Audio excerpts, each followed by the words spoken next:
नमस्कार। स्वागत है आप सभी लोगों का हमारे YouTube channel star GS hub में।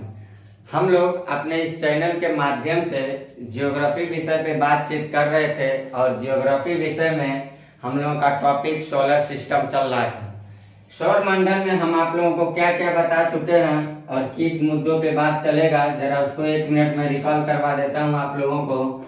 सौर मंडल जो हम लोग पढ़ रहे थे, सौर मंडल, इस सौर मंडल टॉपिक में हम लोग सूर्य के बारे में बातचीत कर चुके हैं। सूर्य के बारे में बातचीत कर चुके हैं। एक फेज तो ये हम लोगों ने पढ़ा था और दूसरा फेज जो हम लोग पढ़ रहे थे, दूसरा फेज वो खगोलीय पिंड पढ़ रहे थे। खगोलीय पिंड पढ़ रहे थे जो सौर मंडल से जुड़े हुए हैं, खगोलीय पिंड। तो सौर मंडल से जुड़े हुए खगोलीय पिंड 3 तरह से होते हैं। एक होते हैं ग्रह, दूसरे होते हैं बौने ग्रह, और तीसरे जो होते हैं खगोलीय पिंड वो होते हैं small solar system bodies, SSSB। इस स्मॉल सोलर सिस्टम, इस ग्रह से रिलेटेड हम आपको 7 ग्रह के बारे में बता चुके हैं। 8वां ग्रह अभी मैं पढ़ाऊंगा, वरुण के बारे में आपको बताने वाला हूं। 8वें ग्रह के बारे में, बौने ग्रह के बारे में मैं आपको बता चुका हूं, प्लूटो के बारे में। बाकी कुछ अन्य बौने ग्रह के बारे में अभी हम यहाँ चर्चा कर लेते हैं आपसे। और तीसरा जो हम लोगों का बचा SSSB, small solar system bodies, इसमें हम लोगों को 3 चीज पढ़ना होगा जिस पे अभी हम लोग बातचीत करेंगे। आज सब बातचीत हम लोग करेंगे। क्षुद्र ग्रह के बारे में बातचीत करेंगे, उल्का के बारे में बातचीत करेंगे, और हम लोगों की जो बातचीत चलेगी वो धूमकेतु के बारे में, केतु के बारे में बातचीत चलने वाली है। यानी कि हम आपको ये फेज बता चुके हैं, बस ये बचा, इसको पढ़ाऊंगा। इसके बारे में मैं बता चुका हूं आपको, थोड़ा सा और रिकॉल करवा दूंगा। और ये जो फेज है इसके बारे में, ये तीनों चीज पे हम चर्चा करेंगे। और लास्ट में जाते जाते हम एकमात्र उपग्रह चंद्रमा के बारे में चर्चा करेंगे। यानी आज हम लोगों की जो बात चलेगी वो चंद्रमा चलेगी, क्षुद्र ग्रह चलेगा, उल्का, धूमकेतु और वरुण ग्रह चलेगा। इन मुद्दों पे अगर हम लोग बातचीत करेंगे, बचे हुए यही फेजेज हैं। हम लोग सूर्य के बारे में पढ़ चुके हैं, खगोलीय पिंड में ग्रह के बारे में हम लोग पढ़ रहे हैं, वरुण बस बचा है, बौना ग्रह हम लोग पढ़ चुके हैं, और स्मॉल सोलर सिस्टम बॉडीज को पढ़ना है आज हम लोगों को। और चंद्रमा के बारे में हमारा सौरमंडल टॉपिक कंप्लीट हो जाएगा। तो आज हम इन मुद्दों को पढ़ा के आपको अपनी सौरमंडल की क्लास को आज ही कंप्लीट कर देता हूं। आज ही हमारी क्लास जो होगी वो कंप्लीट हो जाएगी। तो शुरू करते हैं हम अपनी क्लास को, बिना लेट किए शुरू करते हैं और देखते हैं हम लोग क्या क्या बात पढ़ चुके हैं और किन मुद्दों पे मास्टर आज चर्चा करने वाला है आप लोगों से। तो यहाँ मैं एक ले लेता हूँ सूर्य, यहाँ पे एक मैं सूर्य ले लेता हूँ, और यहाँ हम लोगों का जो है बुध ग्रह है, ये सपोज करिए बुध ग्रह है, इसके बारे में पढ़ चुके हैं। शुक्र ग्रह है, इसके बारे में भी बातचीत हो चुकी है। फिर हम लोगों की पृथ्वी ग्रह है, इसके भी बारे में हम लोग बातचीत कर चुके हैं। पृथ्वी के बाद मैंने मंगल ग्रह के बारे में भी बातचीत कर चुका है। मंगल के बारे में, मंगल ग्रह के बारे में बताने के बाद मैं बताया था आपको कि यहाँ पे क्षुद्र ग्रह बेल्ट पाए जाते हैं, क्षुद्र ग्रह बेल्ट पाए जाते हैं, और इसमें सब क्षुद्र ग्रह होते हैं। ये क्षुद्र ग्रह बेल्ट है। इसके बाद हमने अपनी क्लास को आगे करके आपको बृहस्पति के बारे में बता चुका है। बृहस्पति के बारे में मैं इसके पहले की क्लास में बता चुका हूँ, बुध, शुक्र, पृथ्वी, मंगल, बृहस्पति। फिर मैं इसके बाद आप लोगों को शनि ग्रह के बारे में बता चुका हूँ। शनि के बाद मेरी क्लास जो चली थी वो अरुण पे चली थी, अरुण को भी मैंने बता चुका है। आज मास्टर जो बातचीत करने वाला है आपसे, वो आपसे बातचीत करेगा वरुण ग्रह के बारे में। आपसे मास्टर आज बातचीत करने वाला है। आज मास्टर आप लोगों से वरुण ग्रह पे बातचीत करेगा। तो बुध ग्रह की रोटेट मैंने बताया था ऐसे, शुक्र ग्रह ऐसे रोटेट करता है, पृथ्वी भी ऐसे रोटेट करेगी सूर्य के चारों ओर, बाकी सब के सब ऐसे रोटेट करेंगे। अरुण साहब जी हैं, अरुण और शुक्र साहब जी ऐसे रोटेट करते हैं, और वरुण साहब जी सब के सब सारे ग्रह पश्चिम से पूर्व की दिशा में सूर्य के चारों ओर रोटेट करते हैं। शुक्र और अरुण जो हैं ये पूर्व से पश्चिम की दिशा की तरफ रोटेट करते हैं। तो ये बात याद रखिएगा। और मैं आपको एक और बात बताता हूँ, यहाँ पे जो एक और बेल्ट पाया जाता है, इस बेल्ट को हम लोग बोलते हैं, यहाँ पे जो बेल्ट मिलता हम लोगों को, इस बेल्ट को हम लोग बोलते हैं कूपेन बेल्ट। कोपेन कोपेन बेल्ट बोलते हैं। या इसको मैं कहाँ लिख देता हूँ, इसको मैं लिख देता यहाँ पे अगर, या यहीं हम लिख देते इसको, यहाँ क्षुद्र ग्रह लिख देते हैं, क्षुद्र ग्रह बेल्ट है ये। और ये कूपेन बेल्ट है तो मैं यहीं लिख देता हूँ। इधर आज क्लास हम लोगों की नहीं चलने वाली है तो मैं यहीं पे लिख देता हूँ। बाकी मैं अपनी क्लास को कंटिन्यू करता हूँ। तो यहाँ पे लिख लीजिएगा कूपर लिखिएगा, कूपर बेल्ट।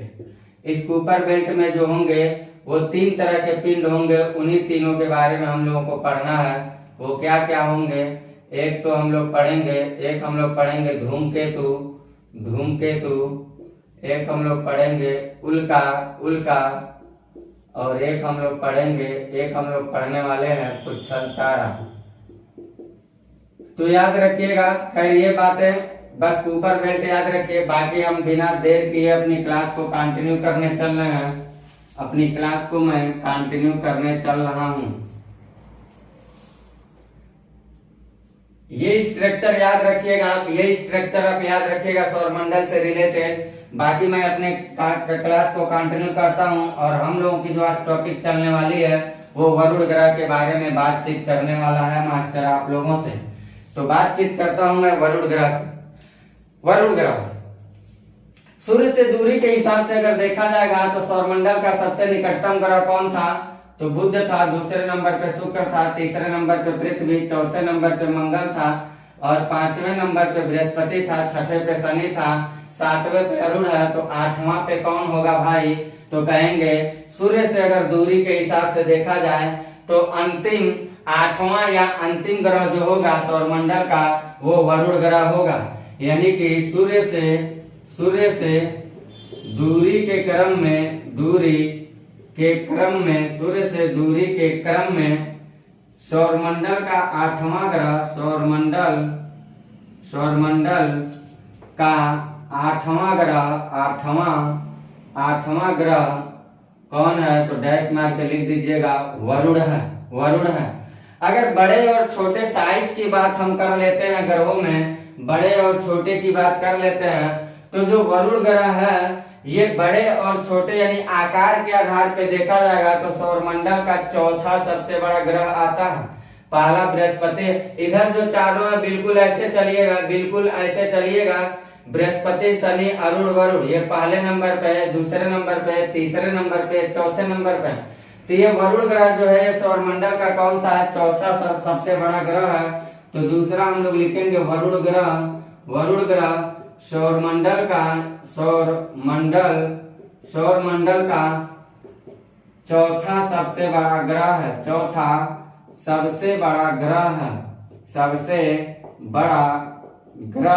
इस बात को आप याद रखिएगा।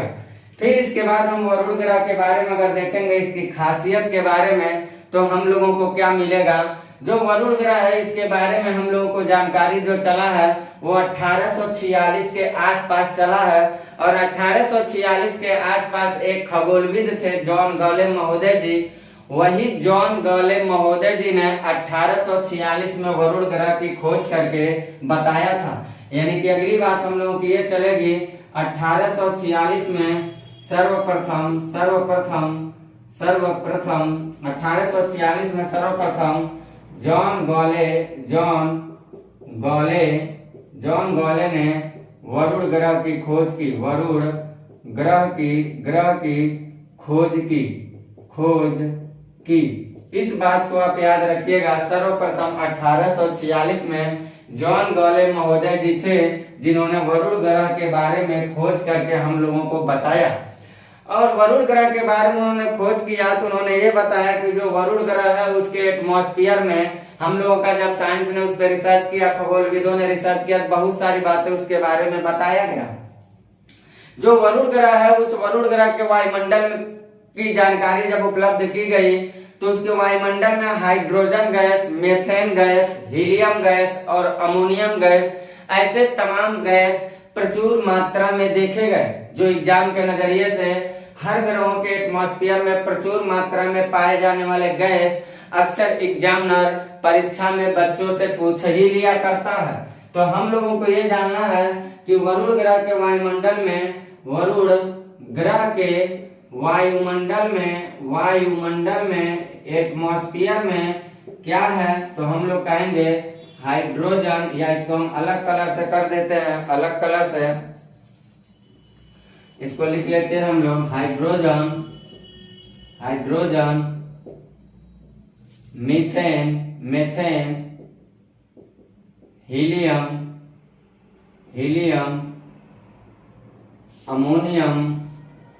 अमोनियम इत्यादि कर लेते हैं। यानी कि ये प्रचुर मात्रा में पाए जाते हैं। ये जो है गैस, इत्यादि गैस पाए जाते हैं, लिख सकते हैं इत्यादि गैस पाए जाते हैं। हम आपको जब अरुण ग्रह पढ़ाए थे तो बताया था अरुण ग्रह के एटमॉस्फेयर में मेथेन गैस मिलता है, और मेथेन गैस होने के नाते अरुण ग्रह जो था, ये अरुण ग्रह हरे रंग का दिखता था, इसे हरा ग्रह कहा जाता था।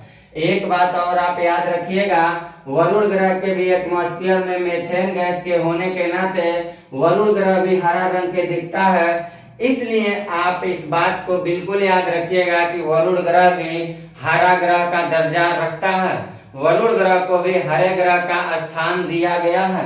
तो हम लोगों को अगली बात ये जानना है, अगली बात में ये लिखना है आप लोगों को, वरुण ग्रह के वायुमंडल में, वरुण ग्रह के वायुमंडल में CH4 यानी कि मेथेन की उपस्थिति के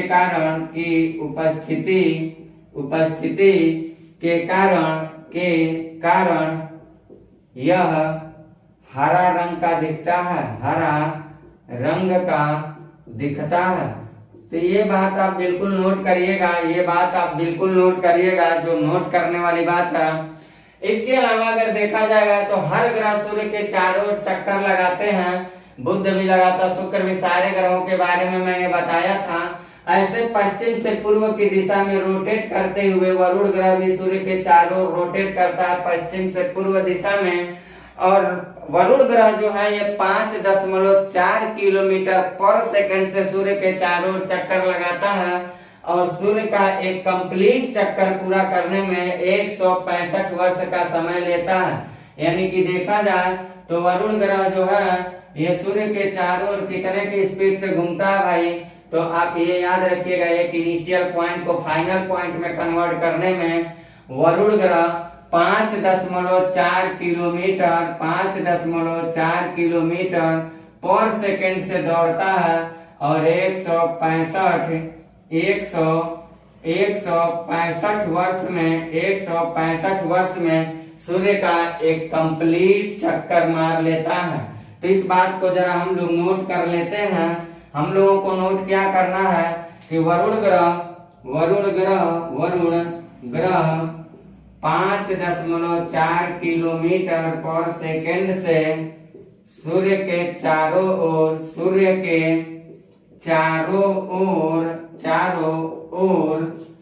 चक्कर लगाता और ये बात लिख लीजिएगा, 165 वर्ष में एक चक्कर पूरा कर लेता, एक चक्कर पूरा कर लेता। इतनी बातों को आप याद रखेंगे वरुण ग्रह के सूर्य के चारों चक्कर लगाने के संदर्भ में, इस बात को याद रखिएगा। अगर देखा जाएगा तो वरुण ग्रह जो है सूर्य से बहुत ज्यादा दूर होने के नाते वरुण ग्रह पे सूर्य का प्रकाश बहुत ज्यादा नहीं जा पाता। नतीजन वरुण ग्रह बहुत ही प्रकाश के अभाव में होने के कारण ठंडा रह जाता है। इसीलिए एक सवाल एग्जामिनर बार बार पूछता रहता है कि हमारे सौरमंडल में उपस्थित इन 8 ग्रहों में सबसे ठंडा ग्रह कौन है, तो आप कहिएगा वरुण ग्रह है। वरुण ग्रह क्यों है, तो आप ये कहिएगा, 2 खासियत याद रखिएगा। एक खासियत ये याद रखना है आपको कि वरुण ग्रह सूर्य से बहुत ज्यादा दूर है, और दूसरी खासियत ये याद रखना है कि वरुण ग्रह का एल्बिडो बहुत कम है।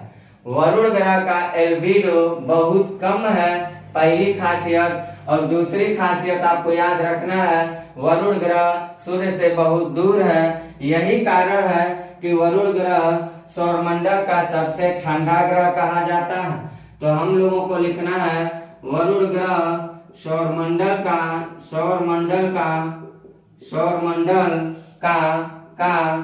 सबसे ठंडा ग्रह है, सबसे ठंडा ग्रह है। इस बात को याद रखिएगा।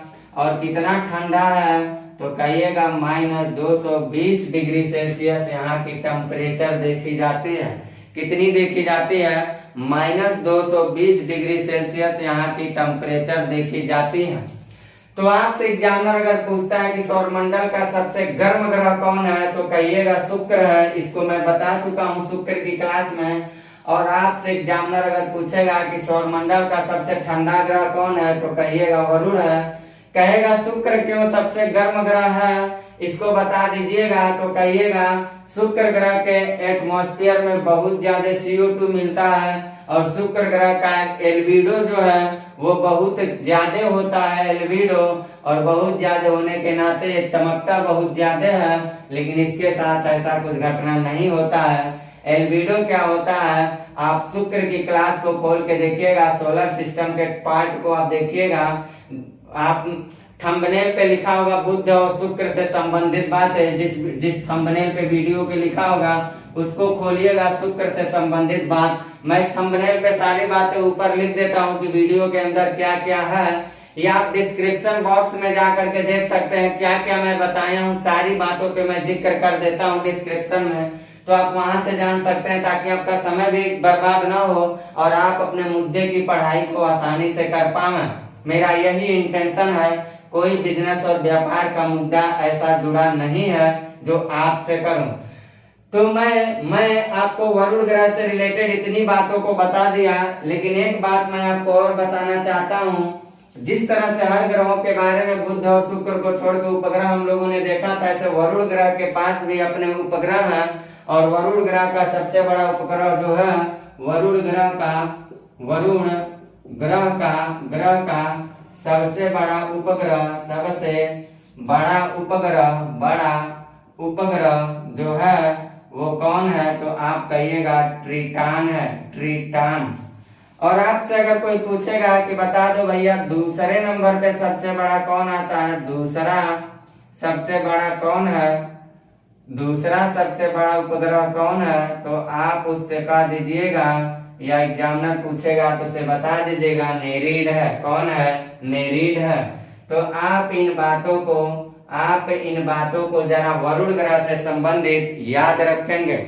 इस प्रकार देखा जाए तो मैं आपको सौरमंडल में उपस्थित सारे ग्रहों के बारे में बता चुका। अब मैं बताने चल रहा हूं आपको। अभी मैंने बताया खगोलीय पिंड को 3 रूप में पढ़ा जाएगा। एक रूप उसका ग्रह होता है, दूसरा रूप जो होता है वो बौना ग्रह होता है, बौना ग्रह। तो हम आपको अब बताने चल रहे क्या होते हैं बौने ग्रह, फिर ये बता देंगे। उसके बाद मैं आपको बताऊंगा SSSB small solar system bodies. तो हमारा सौरमंडल होगा कंप्लीट। मैं सूर्य बता चुका, ग्रह बता चुका, अब बताने चल रहा हूँ आपको बौना ग्रह के बारे में। फिर मैं बताऊंगा स्मॉल सोलर सिस्टम बॉडीज क्या होते हैं, इसी को कहते हैं। तो उसके बारे में हम लोग बातचीत करेंगे। तो आप क्या करिए, आप वरुण ग्रह से रिलेटेड जो मुद्दा है उस वरुण ग्रह के रिलेटेड मुद्दों को जरा स्क्रीनशॉट फटाफट ले लीजिए, फटाफट स्क्रीनशॉट ले लीजिए।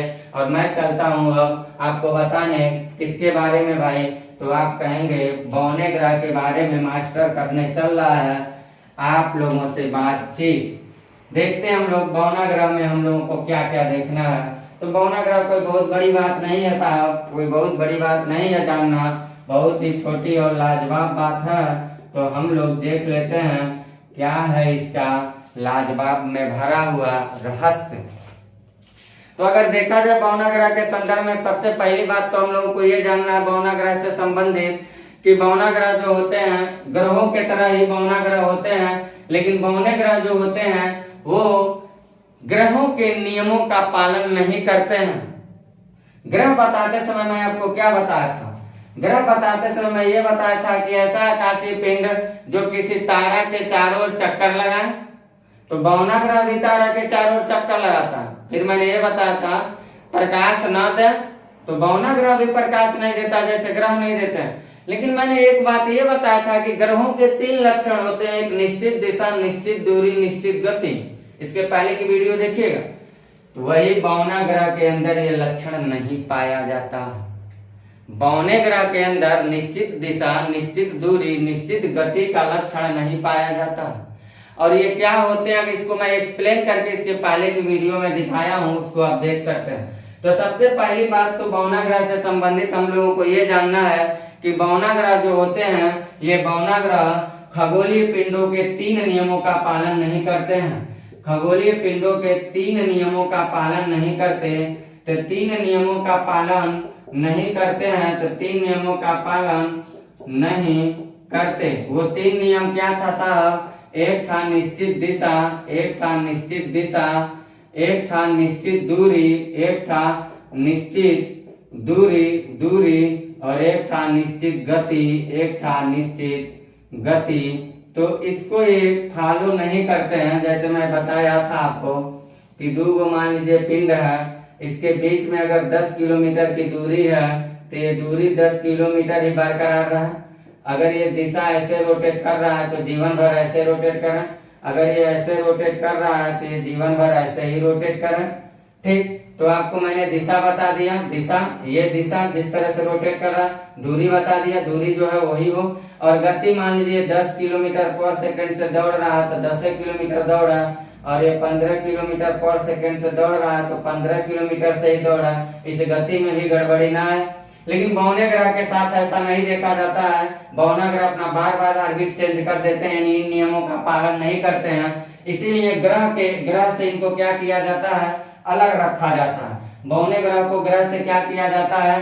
अलग रख दिया जाता है। ग्रह जो होते हैं वो 3 नियमों का पालन करते हैं, सूर्य के चारों ओर घूमते हैं, और मैं बताया था प्रकाश नहीं देते हैं।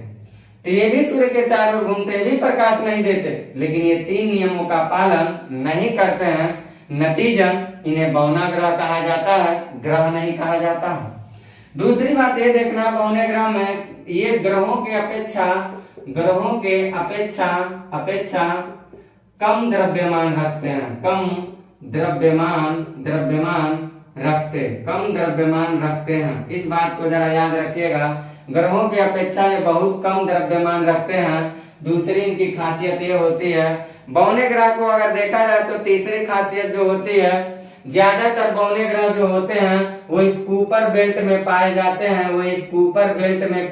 हैं, इसी में सबसे ज्यादा बौने ग्रह अधिकांशतः देखे जाते हैं, कूपर बेल्ट में पाए जाते हैं। तो हम लोगों को अगली बात ये देखना है कि अधिकांशतः बौने ग्रह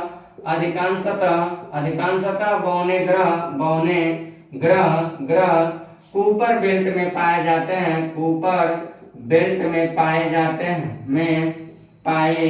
पाए जाते हैं। जो हम लोगों का प्लूटो ग्रह था, प्लूटो ग्रह जो 9वें नंबर का ग्रह था, इस कूपर बेल्ट में ही पाया जाता था।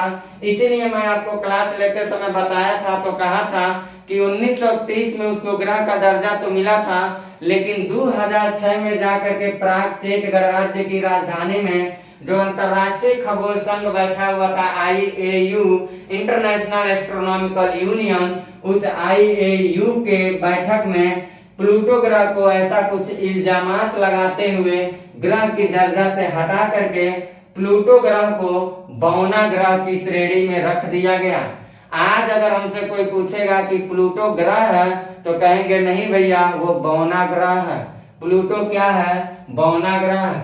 तो जो बौने ग्रह होते हैं वो सामान्यतः कूपर बेल्ट में देखे जाते हैं, यानी कि बौने ग्रह कूपर बेल्ट में होते हैं। इनमें प्लूटो भी था, इसीलिए इसको प्लूटोन्स भी कहा जाता है। इस बेल्ट को प्लूटोन्स बेल्ट भी कहा जाता है। प्लूटो ग्रह उसी में था।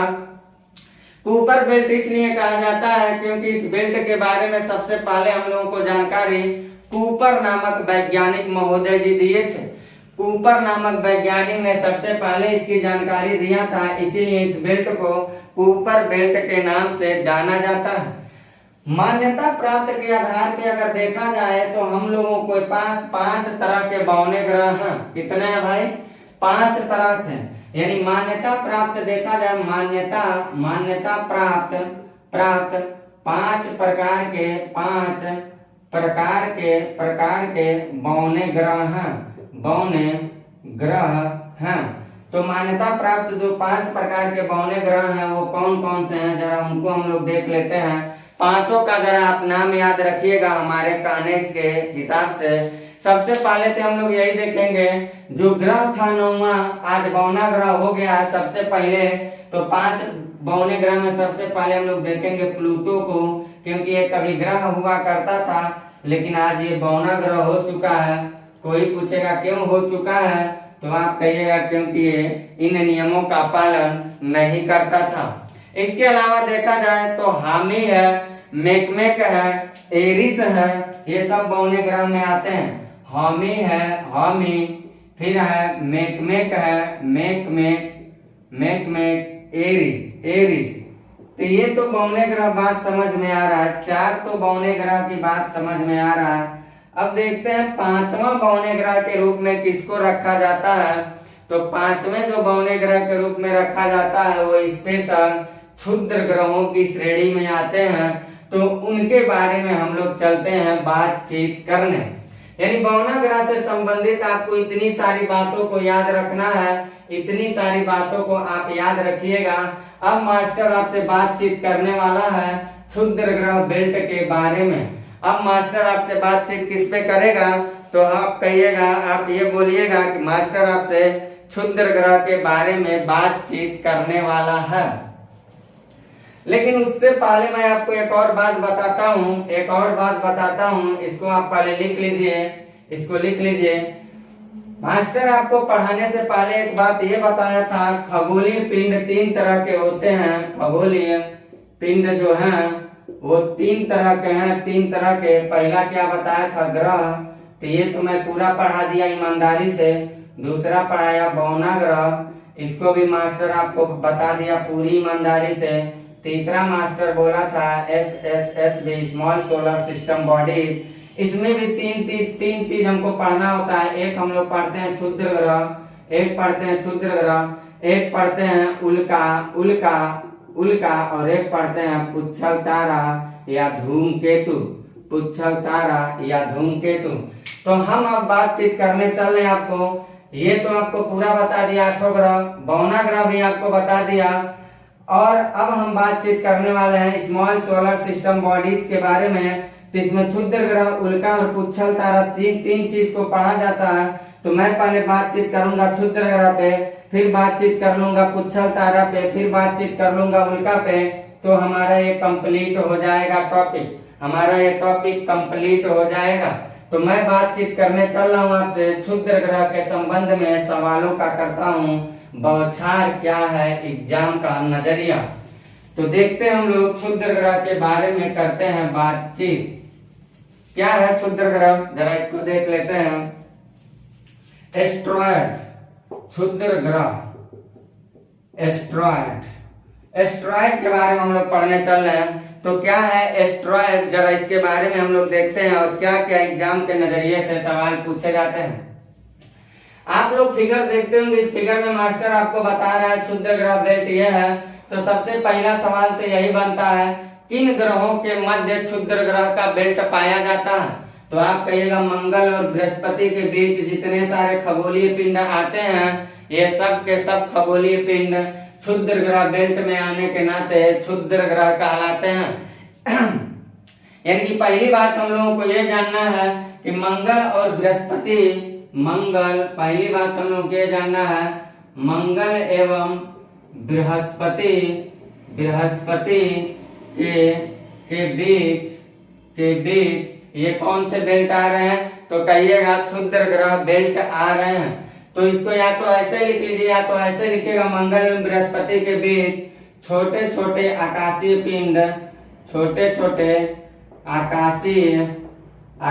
पिंड जो सूर्य का परिक्रमा करते हैं,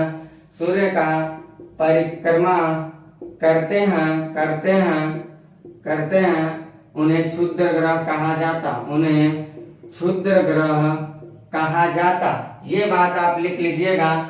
मंगल और बृहस्पति बात को बस आपको याद रखना है परीक्षा के नजरिए से।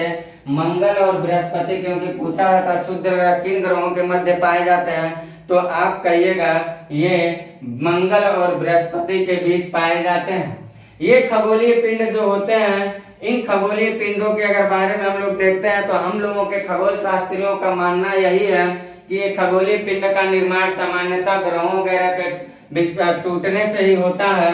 ये क्षुद्र ग्रहों का निर्माण जो होता है सामान्यतः ग्रहों के टूटने के द्वारा होता है।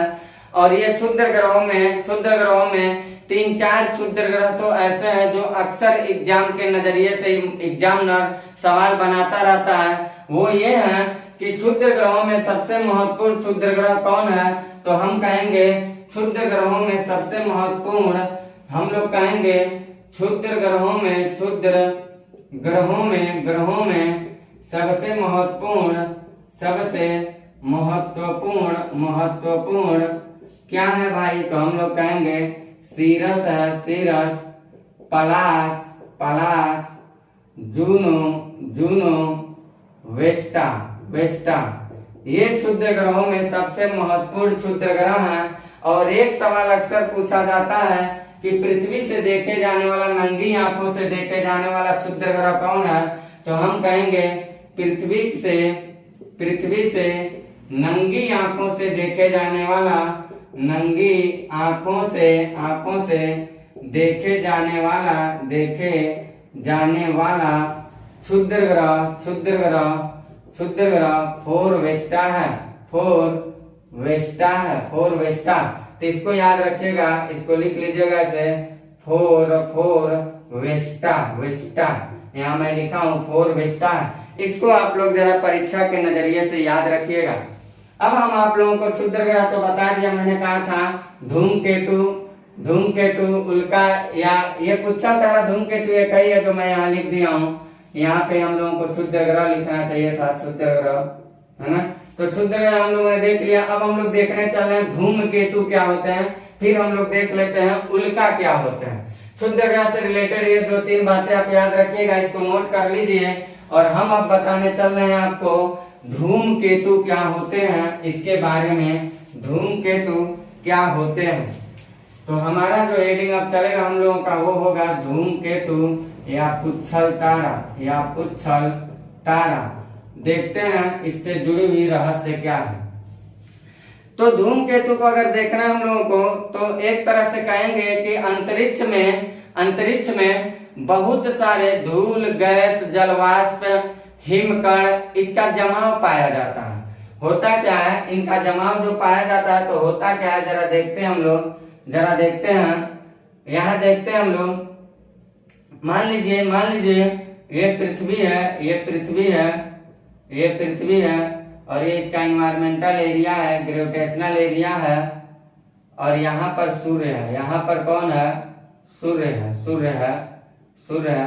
और ये सूर्य का अपना एक कवरेज एरिया है। और ये मान लीजिए यहाँ पे क्या है, बहुत सारे धूल गैसों का जमाव है।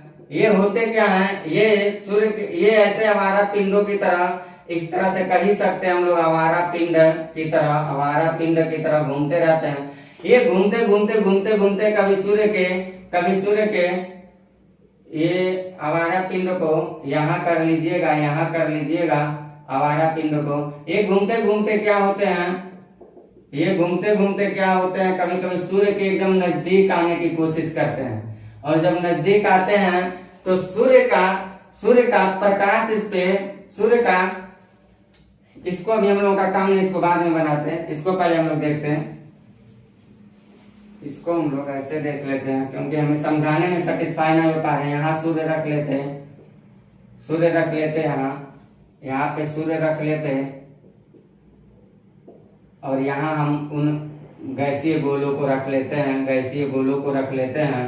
तो ये जो गैसीय गोले हैं ये टहलते कभी सूर्य के इर्द गिर्द आ जाते हैं। और जब सूर्य के इर्द गिर्द, बात समझिएगा गौर से, सूर्य के इर्द गिर्द आते हैं तो सूर्य का जो प्रकाश है, इनके ऊपर जब पड़ता है, तेजी से जब पड़ता है तो ये हिट होने लगते हैं, ये हिट होंगे। हिट होने के बाद इनके अंदर टेम्परेचर जैसे बढ़ता है और ये भाग रहे हैं, टेम्परेचर जैसे बढ़ता है तो टेम्परेचर बढ़ने के बाद क्या होता है, गर्म होकर के जब तेजी से ऐसे भाग रहे हैं, मान लीजिए इधर भाग रहे हैं, तो इनका आकार कुछ, इनकी गैस जो होते हैं वो फूलने लगते हैं और फूल करके गैस निकलने की कोशिश करते हैं। तो जिस दिशा में भागते हैं वो तो ऐसे मुंह रहेगा इनका, लेकिन ये थे ऐसे थे, लेकिन यहाँ से गैस जब यहाँ से फटे, यहाँ से गैस जब भरेगा तो ये धीरे धीरे धीरे धीरे धीरे धीरे धीरे धीरे ऐसे कुछ पूंछ जैसे बना लेता और ये ऐसे भाग रहे हैं, इधर पूंछ जैसे बन जाता है। इसी को हम लोग पूंछ को वाले तारे को कहते हैं पुच्छल तारा या धूमकेतु। तो धूमकेतु से रिलेटेड हम लोगों को क्या जानना कि ये अपनी कक्षा में घूमते घूमते घूमते घूमते कभी सूर्य के आसपास चले जाते हैं और सूर्य की प्रकाश पड़ने के बाद उनके अंदर हाई टेम्परेचर एनर्जी जनरेट होगा, हाई टेम्परेचर होगा और टेम्परेचर को पाकर उनके अंदर उपस्थित जो गैस जलवाष्प होते हैं वो गर्म हो जाते हैं और गर्म होकर के वो फैलने का काम शुरू कर देते हैं और वो तेजी के साथ बढ़ता है। तो पीछे से गैस जो होते हैं निकलने की कोशिश करते हैं, तो पीछे कुछ पूंछ जैसा बन जाता है और पूंछ जैसे बने आकार को हम लोग पुच्छल तारा या धूमकेतु कहते हैं। इस बात को आप याद रखिएगा। इसके अलावा हम लोग अब देखते हैं, इसमें अगली बात जो हम लोगों का बचा है वो बचा है उल्का। पृथ्वी जो मैं बना रहा था वो उल्का समझ के बना दिया, इसीलिए मैं मिस कर गया। अब यहाँ हम लोगों को क्या करना है, अब पृथ्वी को यहाँ बनाना है, पृथ्वी को, और देखना है उल्काओं के बारे में क्या है रहस्य। और यहाँ अब हम लोगों को बनाना है सूर्य, और यह है निर्वात एरिया, निर्वात, और यह है पृथ्वी का जी काम करता है 36,000 किलोमीटर की ऊंचाई। तो देखते हैं हम लोग क्या होते हैं, क्या होते हैं ये, क्या होते हैं उल्का पिंड। हम लोग देखते हैं क्या होते हैं उल्का पिंड, उल्का।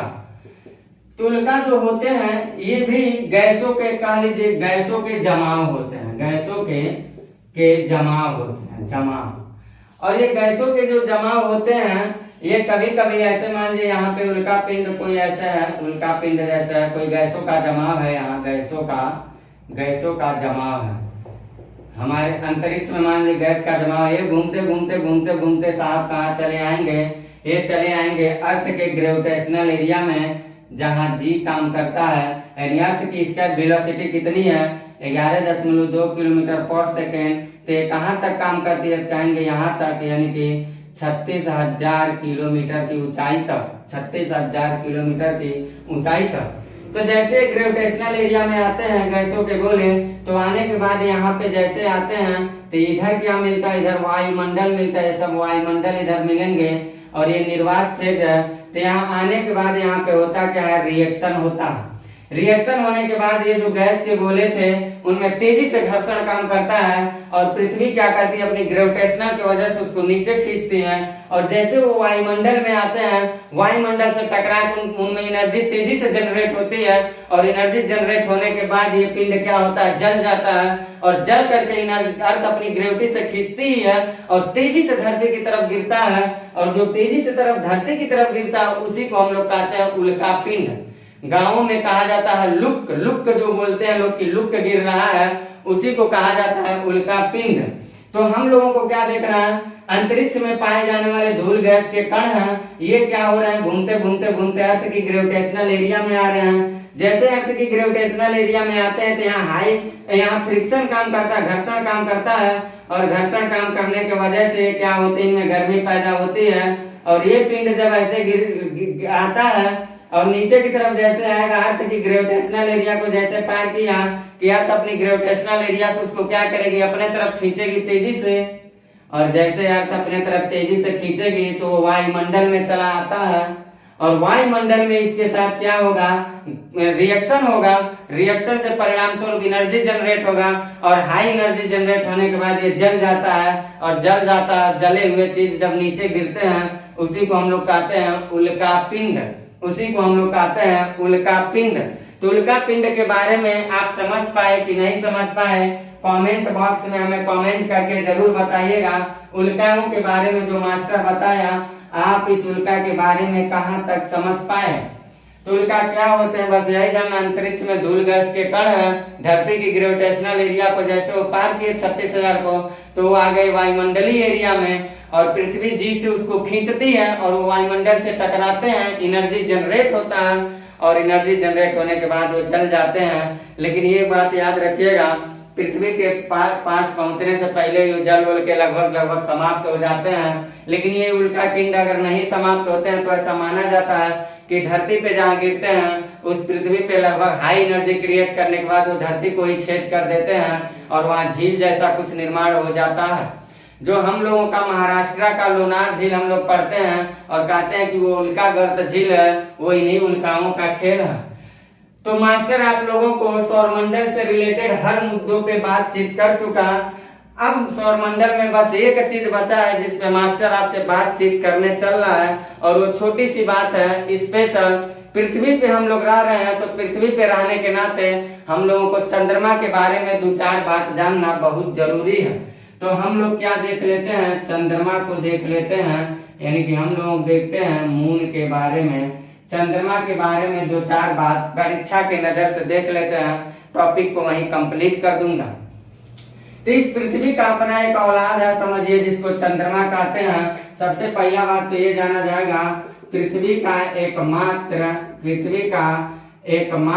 उपग्रह यही एक उपग्रह है, और वो कौन है तो कहिएगा वो चंद्रमा है। चंद्रमा के बारे में एक और सवाल अक्सर चर्चा में रहता है, वो ये रहता है कि चंद्रमा के आंतरिक सतहों के बारे में या आंतरिक स्थिति के बारे में अध्ययन करने वाला विज्ञान क्या कहलाता है। तो हम लोगों को एक बात और लिखना है, चंद्रमा के आंतरिक स्थिति के बारे में, चंद्रमा के आंतरिक स्थिति के बारे में अध्ययन करने वाला विज्ञान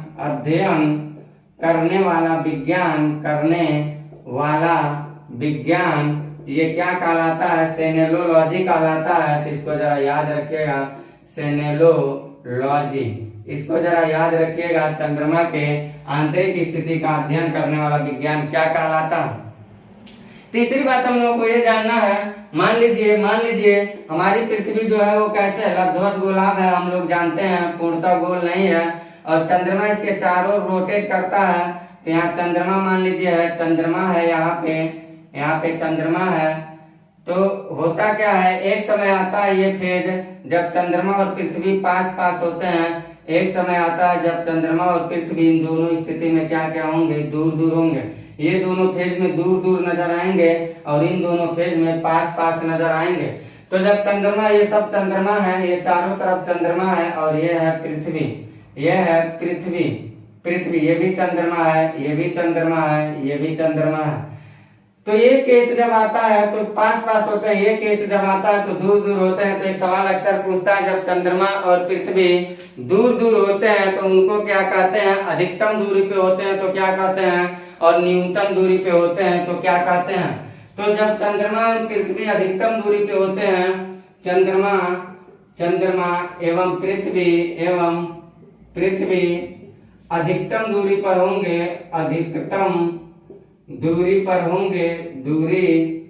होंगे, तो उसको क्या कहा जाएगा, उसको बोला जाता है अपभू। उसको क्या कहते हैं, उसको कहते हैं हम लोग अपभू। याद रखिएगा, मैं इसको इरेज कर देता हूँ, बस ऐसे बताने के लिए इसको बनाया हूँ। अपभू कहते हैं। और ये जो अपभू है, ये अपभू की डिस्टेंस कभी पूछता रहता है एग्जामिनर, कभी डिस्टेंस पूछता रहता है।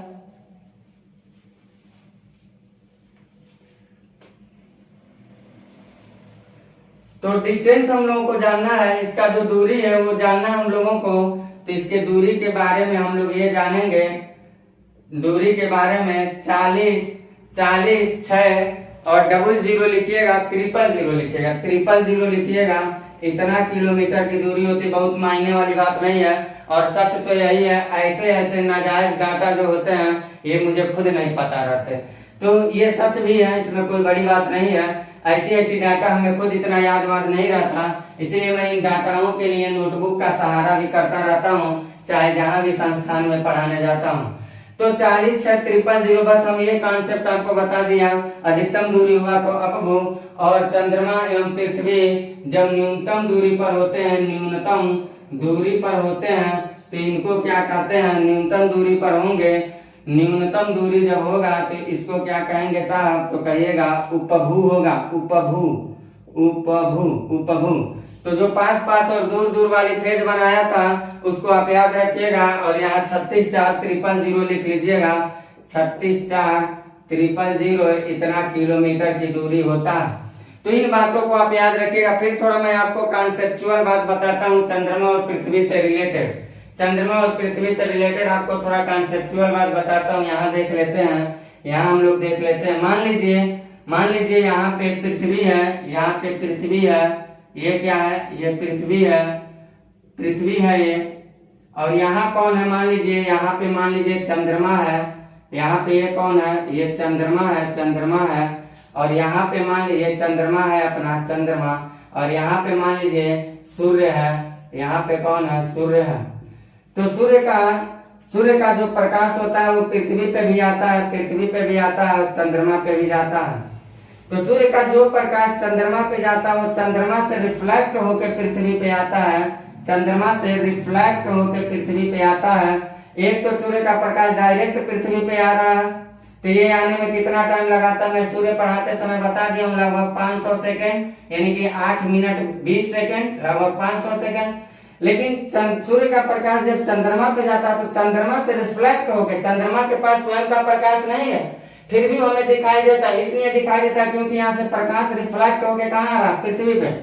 तो यहाँ से रिफ्लेक्ट होके यहाँ तक आने में कितना समय लगता है, इस बात को एग्जामिनर पूछता रहता है। तो चंद्रमा का जो प्रकाश होता है पृथ्वी पे आता है, तो चंद्रमा का पहली बात याद रखिएगा, प्रकाश नहीं होता है, वो सूर्य के प्रकाश को रहता है और रिफ्लेक्शन करता है। और रिफ्लेक्शन जो करता है उसकी रिफ्लेक्शन पृथ्वी तक आने में कितना समय लगाती है, तो कहिएगा 1 मिनट 25 सेकेंड का समय लगाती है। 1 मिनट 25 सेकेंड में चंद्रमा का प्रकाश पृथ्वी पर आ जाता है। तो अगली बात हम लोगों को ये लिखना है, चंद्रमा का प्रकाश पृथ्वी पर, चंद्रमा का प्रकाश पृथ्वी पर 1 मिनट 25 सेकेंड में आता है। इस बात को आप याद रखिएगा, इस कॉन्सेप्ट को आप याद रखिएगा। इसके अलावा चंद्रमा और पृथ्वी के अगर द्रव्यमान की बात करूं तो ये चंद्रमा और पृथ्वी की द्रव्यमान की बात करूंगा तो एक संबंध 81 का मिलता है। मान के चलिए चंद्रमा जो होगा, अगर चंद्रमा जो होगा 1 किलो का होगा, 1 किलोग्राम का, तो पृथ्वी कितना होगी, 81 किलोग्राम की होगी, 81 किलोग्राम की होगी। यानी चंद्रमा और पृथ्वी के बीच द्रव्यमान का जो अनुपात आता है वो एक संबंध 81 का आता है। तो अगली बात हम लोग को ये देखना है, चंद्रमा एवं पृथ्वी के मध्य, चंद्रमा और पृथ्वी के द्रव्यमान जो होता है डैश मार के लिख लीजिएगा, एक संबंध 81 होता है। यानी 1 किलो का चंद्रमा होगा तो 81 किलो की पृथ्वी होगी। और ये जो चंद्रमा है ये अपने अक्ष पे ये भी झुका है, जैसे पृथ्वी झुकी हुई है ऐसे चंद्रमा भी झुका हुआ है। तो चंद्रमा कभी कभी एग्जाम पूछा जाता है अपने अक्ष पे कितना डिग्री झुका है, तो कहिएगा चंद्रमा अपने अक्ष पर 27.5 डिग्री झुका हुआ है, 27.5 डिग्री झुका है। इस बात को जरा आप याद रखिएगा। इतनी बातों को नोट करिए, इरेज करूं, फिर चंद्रमा से रिलेटेड आपको कुछ अतिरिक्त बातों के बारे में मैं बताता हूं। इतनी बातों का आप स्क्रीनशॉट लीजिए, इतनी बातों का। और हम लोग अब आगे देखते हैं, चंद्रमा से जुड़ा हुआ कुछ अतिरिक्त मुद्दों पे करते हैं बातचीत। तो चंद्रमा से जुड़ी हुई कुछ अन्य मुद्दे जो हैं वो ये हैं, उनके बारे में थोड़ा हम लोग देख लेते हैं वो क्या है। अभी हम लोगों ने देखा है चंद्रमा अपने अक्ष पे 27.5 डिग्री झुका हुआ है। अगली जो कॉन्सेप्ट चंद्रमा से संबंधित हम लोगों को समझना है वो ये समझना है कि चंद्रमा पे सबसे पहले कौन सा व्यक्ति जाकर के कदम रखे थे, कौन से व्यक्ति थे और वो किस जगह पे जाके कदम रखे थे, उसको किस नाम से जाना जाता है। ये सवाल अक्सर एग्जामिनर पूछता रहता है। तो 1969 में सबसे पहले 2 व्यक्ति थे। 1969 में सर्वप्रथम वो 2 व्यक्ति जो थे उनका नाम आप लोग याद रखिएगा, एडविन एल्ड्रिन और नील आर्मस्ट्रॉन्ग कौन कौन थे? 1969 में सर्वप्रथम नील आर्मस्ट्रॉन्ग और कौन थे? और एडविन एल्ड्रिन 1969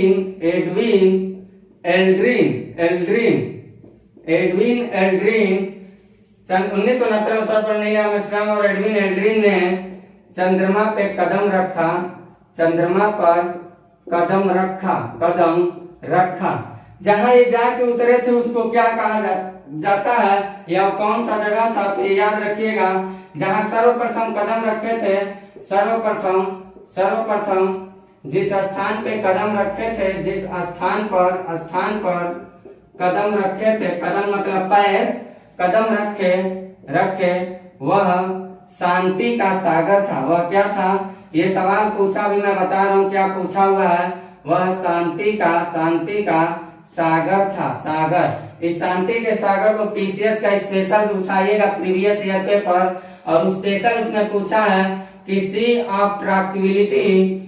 ऑफ जो ट्रैक्विलिटी है, ये सी ऑफ ट्रैक्विलिटी कहाँ है? तो कहिएगा सी ऑफ ट्रैक्विलिटी या शांति का सागर चंद्रमा पे अवस्थित है। इसी शांति के सागर या सी ऑफ ट्रैक्विलिटी के पास सबसे पहले 1969 में कदम रखा गया था मानव के द्वारा। इस बात को आप बिल्कुल याद रखिएगा। ये स्पेशल पीसीएस का उठाया हुआ सी ऑफ ट्रैक्विलिटी शब्द स्पेशल पीसीएस में उठाया हुआ है। आप न हो तो प्रीवियस ईयर पेपर उठा के मिला सकते हैं। चंद्रमा को हम लोग जीवाश्म ग्रह के नाम से भी जानते हैं। चंद्रमा को जीवाश्म ग्रह कहा जाता है, जीवाश्म ग्रह कहा जाता है। जीवाश्म शब्द का क्या मतलब होता है? जिस ऐसा सेडिमेंट्री, ऐसा अवसाद जिसमें जीव की मात्रा मिले। सड़े गले जीव जंतु, पेड़ पौध, वनस्पतियां, जितनी सारी चीजें होती है, जब सड़ गल जाती है, जीवाश्म का जब निर्माण करते हैं, जब उससे हम लोग अध्ययन करते हैं, तब अध्ययन करने के बाद हम लोग को कोई न कोई जीव का अंश मिलता है उसमें, जिसके बारे में हम लोग जानकारी लेते हैं। तो जिस भी चीज में जीवों का अंश मिले उसी को जीवाश्म कहा जाता है। आप एक शब्द में बस ऐसे याद रखिएगा। इसके अलावा अगर चंद्रमा को देखा जाएगा तो चंद्रमा पे कुछ घाटी पाई जाती हैं, कुछ पर्वत पाए जाते हैं, कुछ सागर पाए जाते हैं। तो उसको भी एग्जामिनर अक्सर पूछता रहता है। तो चंद्रमा पे सबसे ऊंचा जो पर्वत है, चंद्रमा पर सबसे ऊंचा पर्वत उसको आप लोग देख लीजिएगा, वो है लिवनिट्ज पर्वत। फिर हम लोग इसके अलावा अगर देखेंगे चंद्रमा पे सबसे ऊंचा पर्वत तो हम लोग जान गए। इसके अलावा एग्जामिनर अक्सर पूछता रहता है कि चंद्रमा पे की सतह पे सबसे बड़ा सागर क्या है? तो सागर हम लोग देखेंगे तो उसमें मेयर इम्ब्रियन सागर जो सबसे बड़ा सागर कौन है? तो चंद्रमा पे जाएंगे तो वहां जो सबसे बड़ा सागर मिलेगा आपको, वो मिलेगा मेयर इम्ब्रियम। इस मेयर इम्ब्रियम को फुहारा का सागर भी कहा जाता है। इस बात को आप याद रखिएगा। इसके अलावा चंद्रमा पे बहुत सारी घाटियां पाई जाती हैं, जैसे पृथ्वी पे हम लोग तमाम सारी घाटी पाते हैं। ऐसे चंद्रमा पे स्थित जो सबसे गहरी घाटी है, सबसे गहरी घाटी जो चंद्रमा पे है, सबसे गहरी घाटी कौन है? तो आप कहिएगा वो है अल्पाइन घाटी। ये बात आप याद रखिएगा। बाकी चंद्रमा पे भी चंद्रयान हम लोग भेजे हैं, चंद्रयान सतीश धवन अंतरिक्ष केंद्र श्रीहरिकोटा से। लेकिन मैं जब साइंस एंड टेक्नोलॉजी में स्पेस टेक्नोलॉजी की क्लास लेकर आऊंगा तो मंगलयान, चंद्रयान और जो अभी हम लोग ये सन सिंक्रोनस ऑर्बिट में अभी जो सैटेलाइट भेजे, इन सब के बारे में मैं स्पेस टेक्नोलॉजी में हर चीजों को बताऊंगा। बस भरोसा रखिएगा और साथ दीजिएगा। प्रीवियस ईयर पेपर तो पक्का लेके हमारे साथ पढ़ाई करिए। और ये चैनल आपको भरमाने वाला चैनल नहीं है कि इधर उधर की दुनियादारी की अबाड़ कबाड़ बात करके लड़का को हंसाए हैं, बाकी मुद्दे की बात ना करें। इस चैनल पे आपको केवल मुद्दे की बात होगी। भले आपको नहीं अच्छा लगेगा कि मास्टर तो कोई मनोरंजन का बात किया ही नहीं, अलग बात है। मेरी बात मानना दोस्त, जब सिलेक्शन हो जाएगा तो मनोरंजन कराने वाले दुनिया में बहुतों मिलते हैं। उन मास्टरों के मनोरंजन से आपकी जिंदगी की कुछ होने जाने वाली नहीं है। इसलिए सिलेबस की बात पे आप ध्यान दीजिए, सिलेबस की बात पे ध्यान दीजिए। और आप सभी लोगों से कहेंगे कोई भी टॉपिक अगर आप पढ़ रहे हैं तो प्रीवियस ईयर पेपर तो पास पक्का रखिए। प्रीवियस ईयर पेपर से जज करिए कि वो मास्टर सही दिशा में चल रहा है कि गलत दिशा में। अगर नहीं सही दिशा में जा रहा है तो लात मारिए उसका। मैं चैनल पे देखता हूँ बहुतों भरमाने वाले आते हैं, दुनियादारी की कहानी कथा प्रवचन सुनाएंगे, वो एग्जाम में नहीं पूछने वाला है, नहीं पूछने वाला है, इसको आप याद रखिएगा। और नहीं मानेंगे तो आपको खुद एक दिन वक्त बना देगा, आप देखिएगा मेरी बात सच होगी ऐसी। तो मैं आपको पूरा सोलर सिस्टम से संबंधित कहानी को बता दिया यहाँ तक। अगर इसमें कोई समस्या होगा तो आप कमेंट करके बता सकते हैं, पूरा फुल इजाजत है आपको। क्या है छूटा हुआ बात है उस पर भी मैं एक क्लास लेके आपको बता दूंगा। बाकी मैं अगले क्लास में ज्योग्राफी पे पृथ्वी की गतियां से संबंधित चैप्टर को लेके मिलता हूँ। आप लोग थोड़ा चैनल को मेरे लाइक शेयर सब्सक्राइब करते रहिए साहब। लाइक नहीं आ रहा वीडियो का, ज्यादा से ज्यादा लाइक करिए, शेयर और सब्सक्राइब करते रहिए, मेरी मनोबल को बढ़ाते चलिए आप, क्योंकि मेरी मनोबल बढ़ेगी तभी हम आपके लिए कुछ और अच्छा कर पाएंगे। तो आप लोग थोड़ा मेरा भी साथ दीजिए। आप लोगों को साथ देने में कोई बहुत ज्यादा मैं आप लोगों के ऊपर दबाव वाली बात नहीं डाल रहा, बस ऐसा काम सौंप रहा हूँ जो आप यारों दोस्तों से करवा सकते हैं, वो भी निःशुल्क करवा सकते हैं। तो मेरा साथ दीजिए, आपके इस साथ और सहयोग का हम आभारी होंगे, चैनल आभारी होगा। लेता हूँ आपसे इजाजत और मिलते हैं अगली वीडियो में अगली क्लास के साथ। Bye, best of luck.